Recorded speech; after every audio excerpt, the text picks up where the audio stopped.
Right, continuing coverage of stereotypes and what can influence and maintain stereotypes. So one thing that relevant theory that we can bring in is social learning theory. You might have learned about this previously, learning about behaviorism. And social learning theory has to do with how we model and imitate. We pick up from society and culture, how we're expected to behave or how we think we're expected to behave. So individuals gain rewards by observing and copying, imitating.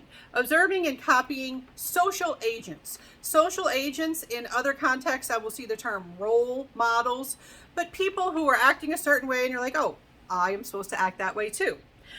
These can be parents, the media, celebrities, people you see online, on TV and movies, and anyone sending messages about cultural beliefs and expectations.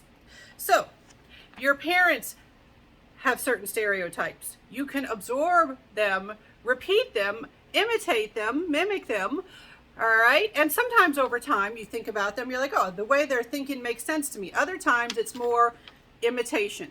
But you do tend to act similarly to the people around you. Now, a related theory is social role theory. And social role theory argues that stereotypes form when people observe the different roles that they seem to be expected to fulfill.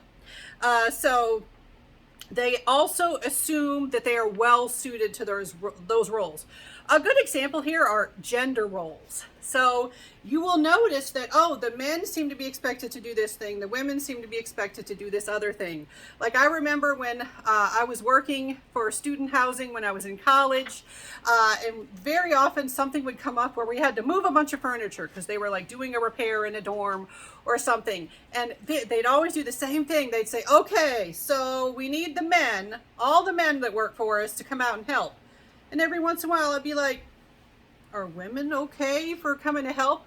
And they would tease me and they'd be like, oh, look at Sarah. She wants to do manual labor. And I'm like, well, if I can help, if I'm capable of lifting something, I don't see why I shouldn't help out. And so then the big joke was always like, make sure Sarah gets invited. It was like I was going against that perceived social role. The men lifted the furniture. The women are supposed to do other things. Like when we would have meetings and it was time to take notes, they'd look around and be like, you look like a woman. I bet you're really good at taking notes. And I'd be like, actually, I personally am really bad at that role because one of the ways that I focus in meetings is I have jewelry that I fidget with and I doodle all over the margins to keep myself focused. A lot of people have to engage in that to stay focused for things like big meetings. But they would look at me like, okay, so let's find a woman to take notes during this meeting. That is just one example.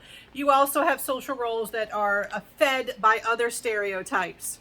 Like, hey, okay, we're gonna play basketball, and you have a friend who is black, and you're like, oh, you're interested, right? And they're like, what makes you think I'm into basketball? And you're like, oh, surely not stereotypes. And sometimes your friend is like, hey, yeah, totally into basketball. Other times they're like, stop relying on your stereotypes. Get to know people, as individuals. All right. So with social role theory, you pick up on the roles that are expected of you. And sometimes you fulfill those roles. You're like, oh, that's my role. I'm going to go ahead and do that. I'm going to be what people expect of me.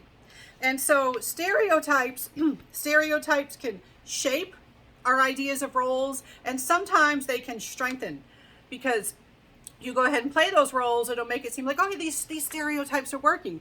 They're great.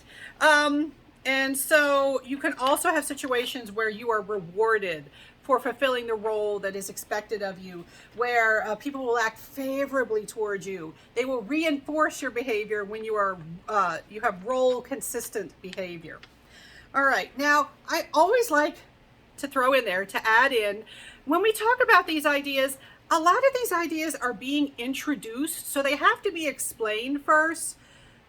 They are way more complicated than I can convey in these introductory videos. All right, so at this point, for my classes, focus on learning the definitions, just making sure you understand the definitions and the concepts. If you think that any one of my videos is going to be enough for you to understand stereotypes, to understand prejudice. It takes a lot more than just one video. Yes, these are complicated. One thing I do want you to appreciate from this is just there are many forces out there, many things that shape our tendency to form stereotypes, and they strengthen our stereotypes. And these are some that have been supported by research. They're not all that's going on, but there are some. So social learning, imitation, social roles, fulfilling those roles, that's one area that explains our stereotype behavior.